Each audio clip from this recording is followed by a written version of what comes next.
Greetings, urban farmers, gardeners, and healthy food visionaries. Farmer Greg here, and welcome to the 435th episode of the Urban Farm Podcast, where every day we work together to educate and inspire you to become part of your food revolution.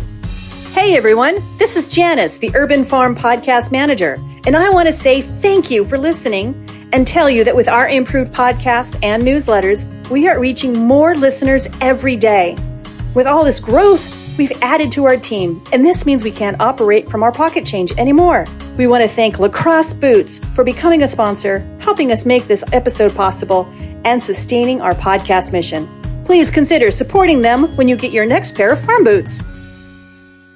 At Lacrosse Boots, we salute the land, the rolling acres you've come to know like the back of your own hands, the fertile soil where your family has grown and your everyday moments have blossomed into everlasting memories.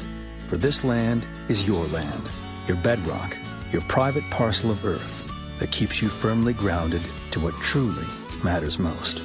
Lacrosse Boots, done right since 1897. Visit us at lacrossefootwear.com to find a dealer near you. Today on our podcast, we have someone who can start his spring farming season as much as 6 weeks early. We're talking with returning guest Joel Karsten about the Six Bale Greenhouse.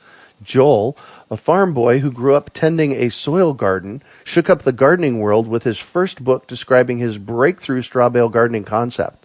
The New York Times called straw bale gardening a revolutionary gardening method, and his ideas have been enthusiastically embraced globally, making his books bestsellers in many languages. Joel earned a BS in horticulture from the University of Minnesota and spends his summer tending his vegetable garden, doing research, and experimenting with new ideas and methods he can pass along. Joel has inspired tens of thousands of first-time gardeners and a legion of seasoned growers who have found a new and better way to pursue their passion. His methods have enabled retired gardeners to begin gardening again, since it eliminates some of the physical challenges found in traditional soil gardening. Welcome back to the show today. Joel, are you ready to rock? I'm ready. Thanks for having me back, Greg. Excellent. You bet. Always love chatting with you. So for those of you who don't know or aren't familiar with what straw bale gardening is, can you explain it for us, Joel? Sure. A quick and simple version here. We start with a bale. It could be a bale of hay or bale of straw. It could be a bale you made yourself out of grass clippings and leaves or whatever organic material you can find. So it doesn't have to be straw. Let's get that clear first. Oh, perfect. We're gonna start with a bale, and for a couple of weeks, we're gonna feed the bacteria inside that bale. And we feed those bacteria what they like to eat, which is a source of nitrogen. You can obviously do this completely organically using blood meal, or if you're a traditional gardener, you could just use regular lawn fertilizer. And that little bit of addition of nitrogen inspires those bacteria to colonize. And very rapidly, they'll quickly reproduce and colonize that entire bale, and then they'll begin to consume the straw or whatever the material is inside that bale and break that material down into compost. And so the inside of that bale very quickly becomes compost. The illusion of straw bale gardening is that you're growing vegetables in straw, and you're really not. You're actually growing vegetables in very recently decomposed straw. Mm-hmm. So it's important that you go through the preparation process. Of course, the bales get really warm. And that's what provides the heat we're going to talk about with the little Six Bale Greenhouse. So you can actually heat your greenhouse while the bales are decomposing. Nice. Yeah. So I have a bale of straw, and it's, about 3 feet long and about 18 inches wide and about maybe 18 inches tall? Yeah, all farmers make different size bales. It depends on what kind of baler they have, but that's about right. Uh-huh. The straw bale is sitting there. What's my first task? A little bit of blood meal on top and water. And not too much water. Uh-huh. That's probably one of the biggest mistakes straw bale gardeners make, is they tend to overwater because it's hard to tell when you've saturated the bale. So the first time it's going to take a little bit more water, 3-4 gallons to really get that bale nice and saturated. Right. And if you could soak it in a little kiddie pool or something overnight, but you got to remember, once it's soaking wet, it gets very heavy. Yeah, so I was going to say it's going to weigh a ton. You have to do it very, very close to your destination. Yeah. And then you put a little blood meal on it. Sometimes it works well to poke some holes in the bale, because as that blood meal begins the decomposition process, unfortunately, Greg, there might be a little bit of a smell to it. So if you make some holes in the bale, it eliminates a lot of the surface area, which will reduce any aroma that you don't like. And that only lasts for a short time. You got to remember this is part of Mother Nature's process here. You could use other organic nitrogen sources as well. But keep in mind, what's really key here is the nitrogen in it, the number of nitrogen molecules. So you look at blood meal, that's 12.5% on average nitrogen, which is really hard to find another organic fertilizer that has that much nitrogen in it. And after that, it takes about 18 days if you're doing it organically. If you're using other type of NPK-based fertilizer with nitrogen in it, that's more of a chemical base. It's going to dissolve faster and it tends to act more quickly. It'll only take about 12 days. But with the organic method, it just takes a little bit longer. 18 days later, those bales will be ready to plant. Sometimes a little earlier, sometimes a couple days later. Kind of depends on your weather during that period of time when you're conditioning. It needs to be nice and warm. Right. And so how do I know when it's done? You'll be able to tell the temperature will drop inside the bale. So if you stick your hand in there, if you don't have a compost thermometer, just stick your hand down in there and you'll feel it'll get much warmer than your skin temperature during the conditioning period. And then it will drop to below your body temperature. So it'll feel cool or sort of tepid on your skin. That tells you it's below 105 degrees and basically the bale's ready to plant at that point. Cool. All right. So I want a picture of this. So I'm actually sitting at a desk that's about the size of a straw bale. This straw bale's sitting flat on the ground. You take some amount of blood meal and you sprinkle it on the top of it. Yep. Sprinkle it over the top of the bale, end to end, edge to edge. And you'll see it will work down into the bale. After a few applications, you'll start to get sort of a crust on the top where not all of it will work down in. And then people tend to grab their hose and use the sprayer end to try to squirt it all down into the bale. And that's what you don't want to do. If you stand there for a half an hour with cold water on that bale, you're actually going to go backwards in the process of growing bacteria. Our bacteria like to be nice and warm. So just a little bit of water, about a gallon of water, if you're using a sprayer end of your hose, just 30 seconds or so, and then leave it alone. If you can punch some little holes in there with a stake or something to try to get the blood meal work down in, that's fine. You don't have to do that, but that certainly is helpful, and it won't build up as much of a crust on top. That the bacteria will come to the surface and get the nitrogen from that blood meal when they're ready. So we don't need to worry about working it in. You're going to get enough if you just put a gallon of water. And in my books, I talk about using warm water. And what I really mean when I say warm water is just water that you put in a bucket today and then use it tomorrow. So not cold water out of your tap. Early in the spring, an outdoor spigot can be pretty chilly when the ground's frozen.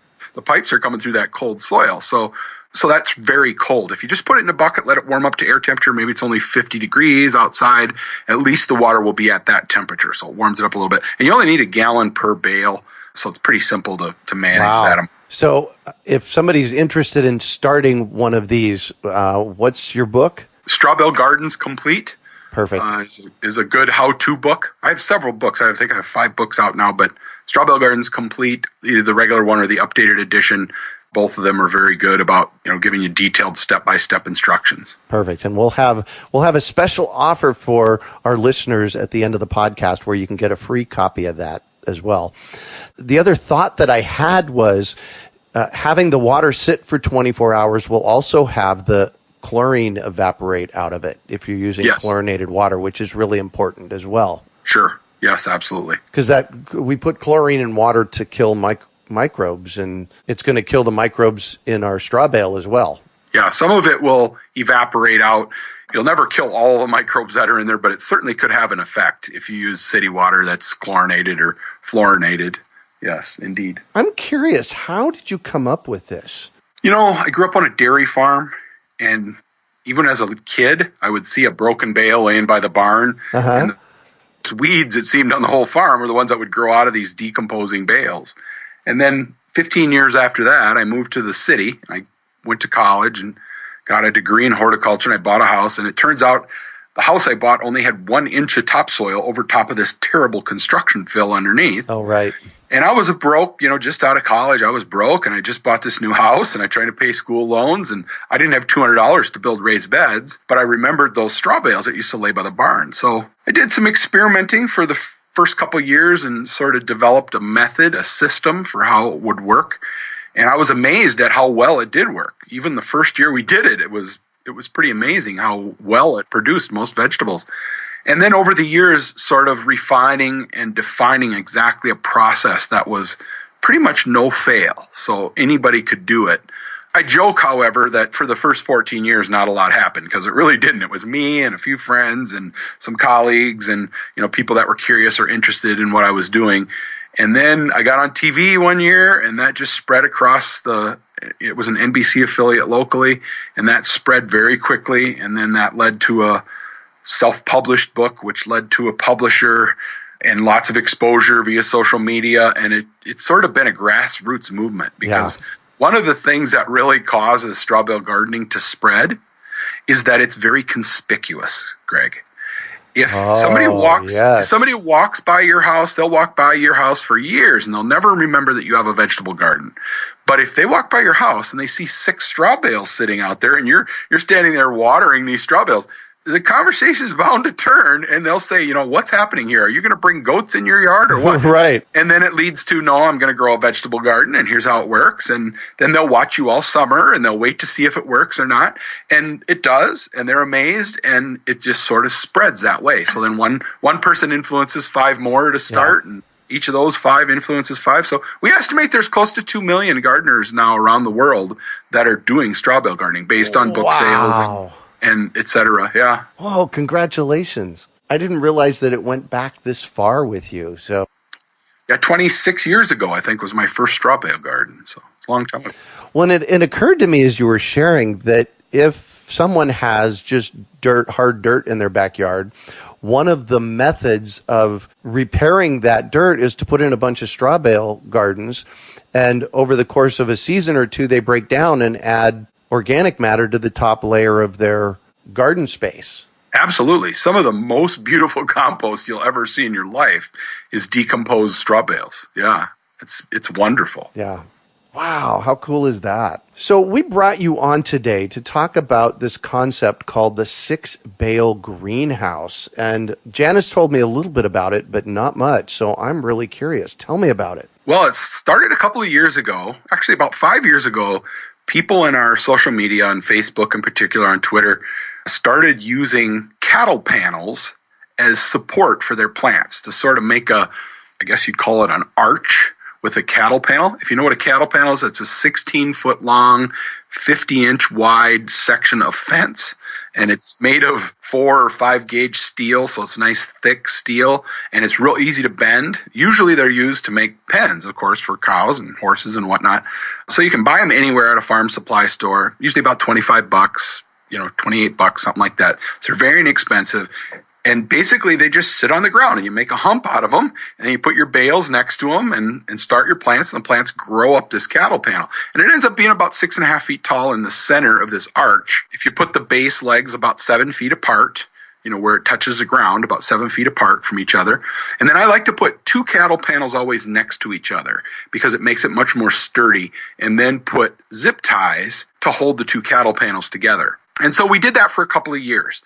And then I started experimenting with a way that, to build a full-on polyhouse or greenhouse in Minnesota that will support our winter snow and that kind of thing, it takes a good size structural, some integrity there to hold a greenhouse in Minnesota, to hold the snow and, support enough plastic to do 2 layers so you can pump air between, which is your insulating factor, et cetera. And that's kind of out of reach for a lot of people.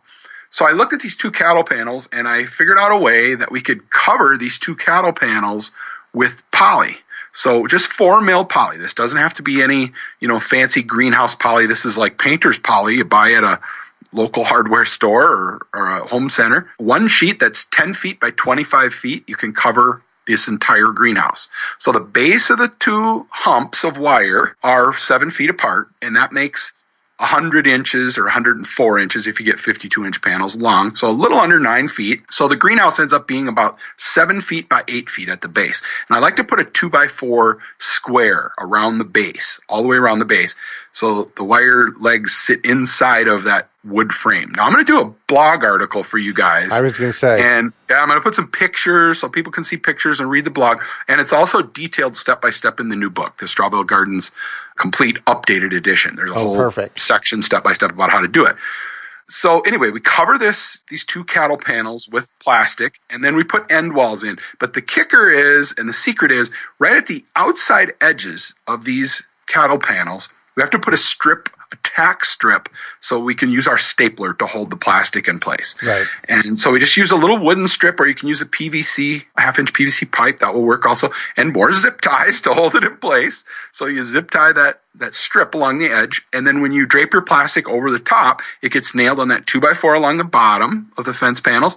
And then it gets nailed along that tack strip, which is right on the front edge and the back edge. And then you put your end panels on, and the same thing. Tack it on the bottom, and then around that tack strip on the front side and the back side of the greenhouse. And then you got to put a door in. And what I discovered works really well are these zip walls. They're a sticky back zipper drywallers use. Yeah, and they work just perfectly. You put it on there, and then you open the zipper, and then they give you a little tool, and you slit open that door, and now you have a zip up and down door. Yep. This isn't going to last year round, and this isn't going to be a permanent thing. Remember, this is just 6 weeks before you can put plants outside normally without a threat of frost. Mm-hmm. So you're going to go 6 weeks. I used to call this my April greenhouse, Greg, and then my publisher said, it's not April in Arizona. People would use this in Arizona or in exactly. or in Australia or wherever. And your books are sold around the world. So we changed it instead to the 6-week greenhouse instead of the April greenhouse. But really, for me in Minnesota, this is my April and early May greenhouse. So just before I can put things outside mid-May, I'm starting them in here. Now, once the greenhouse is built and your door is on, it's going to, during the day when the sun is bright, even though it's 25 or 30 degrees outside, it will get 60 degrees inside there because that sun's energy is absorbed through the plastic, and it really warms up the inside. Right. Now, at night, however, when the sun goes away, that greenhouse cools way down, and it would actually freeze if there was no heat source. So our heat source is our straw bales. Oh. So these conditioning straw bales. Remember the bales we talked about, how when you begin the conditioning process, they get warm inside. And I mean, they get really hot. They'll get 150 degrees. Brilliant. So we're going to put the 6 bales inside there. You can fit 3 on each side. They fit perfectly. If you have, 3 foot, little less than 3 foot long bales, 32, 33 inch bales work great. If you end up having to split a bale, that's actually pretty easy to do. You just put a new string. You got to thread a new string through sort of around the bale, cut the old string. You can shorten a bale up pretty easily by hand. So you put the 6 bales in the greenhouse and you start the conditioning process. The bales will get warm. Now that'll keep the greenhouse nice and warm. Now we're going to get our seed trays and we're going to put those on top of the bales. And so you get bottom heat from these bales that are going to warm up the seed trays. And the air temperature can be cool. It can't be, in the 20s, but it could be down to 32, 30, 34, 35 degrees, and these seedlings will be just fine. And at night, even though the sun goes under the horizon, you don't have that sun's energy anymore. There's enough energy radiating and inside these nice moist bales that it keeps those seed trays nice and warm. And you get the most beautiful brand new vegetable starts. You can fit 10 seed trays on top of 6 bales, 5 on each side. Yep. If you put 36, plugs in each seed tray, that gives you 360 vegetable starts in one little tiny greenhouse. Now, you could add another row of bales, believe it or not. There's enough room in there that you could add and make 9 bales in a greenhouse. Now you got room for a whole nother set of 5 trays. So you could do even more. But I do 360 in mine, and that's more vegetable starts than I can plant for sure. Oh, yeah. I even start my annual flowers in there rather than going and buying annual flowers. I start my annuals in there. So I save, usually I buy 10 flats of annuals every spring, and I can start those in that greenhouse as well. So yeah. So I'm glad we'll have pictures and a blog post about this. And the really cool part, meaning the really hot part of this process, is the 6 bales inside and having them generate the compost heat to heat your greenhouse at night. Yes. Yeah. People are skeptical about how much heat you can generate from that process. But I point them on YouTube. There's some videos of people that actually build compost piles, Greg, and they run pipes through the compost piles. Yep. And then they put water through the pipes and they use that to heat their house. You wouldn't want to do that, I don't think, in Minnesota or Wisconsin where it gets really, really cold. But in some parts of the country where it doesn't get super cold, apparently it's enough heat to generate enough energy to heat your house. Yeah. Compost heaters, they're called. Isn't that amazing? Yes. I love it. Mother Nature at work. Who would have thunk it? Huh? Right, exactly. Well, that's why I like studying permaculture. I took my first permaculture design course almost 30 years ago, and I think right around 30 at the time. And it was like this big awakening for me about, oh my gosh, this stuff actually works. We just have to pay attention to nature. Yes, indeed. That is actually brilliant. The feedback I've gotten on it, I've done a few different conferences where I've been a speaker and I set up one of these greenhouses. It only takes an hour to set it up, so they're pretty simple. The feedback has been extraordinary. Oh, yeah. I mean, up north here where everybody would love to have a greenhouse, but it's always cost prohibitive. Of course. This is less than $100, Greg. You can set the whole thing up under $100. Nice. So just what you save on vegetable starts the first year will pay for it, and then you could, buy new plastic next year for $10. And because remember, after it's used as a greenhouse, we're going to tear the cover off and it's going to become the trellis for our garden. So our plants are going to crawl up on top of what was our greenhouse. Now it's just fence panels holding up tomato vines, during the summer. Right. So we're going to recover it again the next year with new plastic for $10. So awesome. That is truly epic. Good job. So in our pre-conversation, we talked about something called upstream healthcare. Can you kind of touch on that for me? Yeah, the last couple of years, I've been trying to emphasize the importance of repositioning the whole concept of backyard gardening in people's minds as upstream healthcare. And what I mean by that is if we can convince people, instead of waiting until they themselves or their children or their grandchildren begin to experience health problems because of their poor diet, instead getting them introduced to gardening, making it more of a priority to introduce them to gardening and get them hooked earlier when they're younger so that they incorporate that as part of their lifestyle, growing fresh vegetables. And, whenever you have a gardening lifestyle, you tend to get out in the garden. It's a little bit of exercise. It's not strenuous. It's relaxing. It takes your mind off of the stresses in life. And it's sort of, anybody who's a gardener will tell you that that's their happy place when they're in their garden. And it can't help but make our society more healthy. So instead of waiting until your kids or grandkids end up with diabetes like you have, get them introduced early to gardening, get them out in that garden and give them some recipes using, tomatoes, cucumbers, and peppers. You can make lots of things from just those 3 simple to grow, easy to grow vegetables.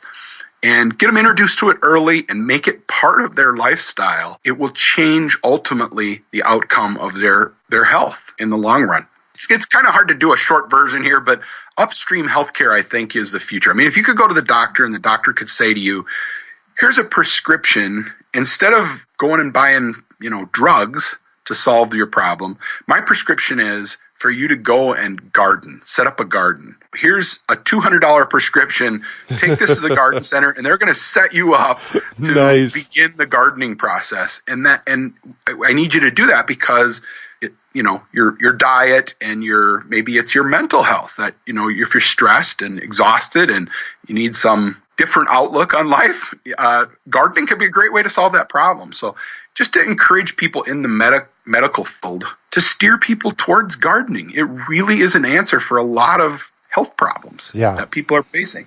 Well, I have this lecture that I give about the top 3 things that cause 100% of the dis-ease in our culture. And that is lack of nutrition in our food, environmental toxins, and stress. So I contend that if you go out in the garden, you can address all 3 of those by growing your own food.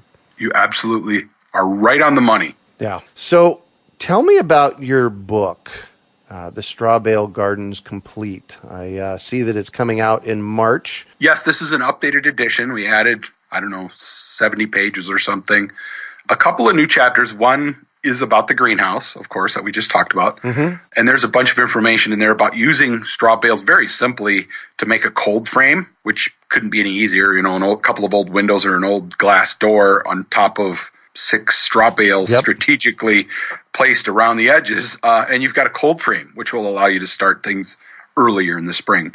There's a section there about that. I'll tell you another section that people are really interested in is purposefully growing mushrooms in straw bales. Lots of mushroom growing is becoming more and more popular. Huge. For people to do at home. Yeah. And so I did a bunch of experiments on how we could pasteurize an entire bale at one time and then inoculate that bale. Very simple, especially if you order the spawn, which it's available all over online nowadays. Order a jar of the spawn.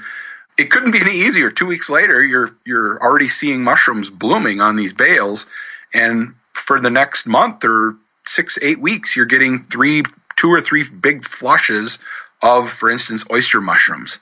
In the book, we talk about 4 of the mushrooms that I've experimented with a lot, which are wine caps, and then black oysters, Phoenix oysters, and Chinese oysters. All of those seem to do really well on the straw bales. And it's a super easy process. It's just a big giant cooler. If you don't have a cooler, you can actually make an insulated cooler by surrounding one bale with 6 other bales and then put a plastic liner inside of it. And you put the whole bale inside of that hole between the other bales and cover it up, and you pour hot water on it. You need one of those big turkey roasters, and you boil up about 5 gallons of water. And have somebody help you so you don't, this is dangerous to handle that much hot water. But you want to pour it over top of that bale and then fold the plastic up over the top and set another bale on top. And that makes a giant cooler. And that'll pasteurize in an hour. You can take that bale out, and all the other spores that are potentially in that bale will be, rendered inert. And now you can inoculate it fresh and wrap it in plastic like a big taco and wait 2 weeks, and you've got beautiful mushrooms. Wow. So you get to do this for fun every day. Invent this new stuff. Yeah. Well, I work on different things. Social media is an amazing thing, and you can learn a lot just by listening to what questions people ask, your social media, and concerns that people have, and trying to address those concerns. They're not going to go away. People are curious about how to grow mushrooms. You can tell them, well, somebody else has information, go look up their information. But they're fans of our page, and they want information from me. So I have to go out and learn how to do it. I didn't know anything about mushrooms 2 years ago, but I started doing a bunch of experimenting and, listen to other people and learn from what they talked about. Nobody, to my knowledge, however, has ever pasteurized and inoculated an entire bale at a time. Mm-hmm. Different people out there have used mini bales and different versions of it, but to pasteurize an entire bale was the difficult part. People couldn't get over that. So I just came up with a great way to do it. Make sure it works, do it a few times and make sure that what I'm going to tell people is actually going to work for them. And it's amazing how easy it is and how well it works and how many mushrooms you can produce. I mean, you kind of have if you got one bale full of mushrooms, you get 30 pounds of mushrooms. Wow. It's like you might be a mushroom lover when you start, but by the time you're done, you're like, oh man, what am I going to do with all these oyster mushrooms? Right, exactly. Wow. So you mentioned concerns, and after our last interview a couple of years ago, one of the concerns that came up for me is the difference between an organic bale of straw and a non-organic bale of straw. It seems to me that all of the chemicals that they put on whatever they're growing, through the growing life cycle, would get transferred into the bale of straw. So can you address that? Absolutely. That's been a concern. We've had that discussion over and over again on our Facebook page and on Twitter, et cetera. The first thing is the main concern out there is 2 chemicals that will tend to linger if they're applied, and those are the aminoralids and the clopyralids family. Common names are like striker and granger, I think is another, or grazer, I think is the name of it. And these are hydrocarbon chains. They're formulations that are very common, and they're supposed to be used to kill weeds on hay ground is what they're originally meant for. And so for a farmer to use those on a cereal grain crop like oats or wheat or barley is actually off-label use. They're effective, but you're not supposed to use them because they realize that these chemicals will persist and in the vegetation and that they're not going to go away easily. So if that straw ends up in the food chain, if it ends up being part of somebody's compost pile, that could be damaging because this is going to prevent germination, et cetera. So those are where the problem really stems from, is a farmer who would use it use this chemical off-label, he's completely liable for that. And there's been lawsuits and lots of litigation over this over the years. Farmers have introduced this. So there's less and less of it all the time because, farmers don't want to lose their license and ability to use chemicals and things for their farm. So hopefully they're not going to violate the rules. The good news is if you happen to get bales from a farmer that did have contaminated bales of straw, the good news is nothing's going to grow in those bales. Oh, right. You're going to get no germination, or if you do get germination, you're going to get these curled up, crinkly leaves and no fruit production at all. So there's really no risk to us as gardeners that we're going to eat something that's contaminated. Worst case is you'd have wasted a bunch of money buying straw bales, and I certainly would give that farmer a piece of my mind and bring them back if something like that happened. The other good news is that bacteria, microorganisms, tend to solve a lot of our screw-ups. We make these hydrocarbon chains that we use as herbicides and insecticides and things like that. And along comes these microbes, and they completely metabolize, digest, and break down those hydrocarbon chains back into molecules of hydrogen, molecules of carbon and nitrogen and oxygen, which is what most of them are composed of, just those 4 basic molecules, breaks those back down into inert molecules, that can then be reused, are either gassed off or could be reused and actually absorbed through the roots of a new plant and become part of the cells of a new plant as a individual molecule. So there's no hydrocarbon left. The ones that I'm most concerned about are anything that would be left on the surface.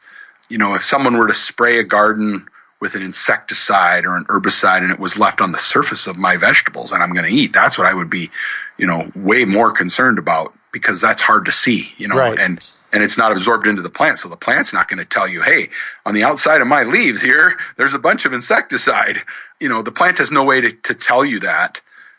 If it's absorbed internally, the plant can tell you that because leaves will curl up and it'll communicate that, there's an issue here. So those are the ones I get more concerned about. It's been a concern, there's a few instances of it. And the ones that have bad experiences, those tend to get the most press. Right. And the most clicks on the internet. So it's spread, but it's not something that's a common problem by any means. Now, you mentioned earlier buying organic straw. Well, you got to keep this in mind, Greg, that most farmers, even if they grew organic wheat or organic oats, which there's a lot of them that do, they don't necessarily market their straw as organic. Right. Because usually it's sold as bedding material for livestock. And since nothing eats it, there would be no value in marketing it as organic. Now they're starting to see that there's people that are going to use that straw for other things, and especially for straw bale gardening, and that there is a market for telling people, hey, my straw is clean. There's no chemicals used in my fields. And so if you want to use it for straw bale gardening, you can grow organically and certify organic growth using my bales of straw. So certainly there's a growing market for that. But for any farmers listening out there, if you are selling straw and you're an organic grower, make sure you let people know that. Market your straw. Even though you might not think there's a market for organic straw, there is. There is becoming a market because there's straw bale gardeners out there looking for it. So keep those things in mind if you're selling straw or if you're buying straw, look for organic version, or just ask the farmer, what are you using? Are you using any chemicals on this straw? And you'd be surprised how many of them say, no, I don't use any chemicals. I sell my oats as organic or my wheat as organic, but I just never thought of putting that label on the straw. Exactly. So one thing that I have that's come on my radar in the past 3 or 4 years, and that is that a lot of times wheat is sprayed with Roundup to kill it at the end of its life cycle, so it's easier to harvest. What do you know about that? Yeah, glyphosate. Yeah, they'll use it as a dry down just to dry things up. That would be you couldn't use that straw as organic at that point once it's been sprayed.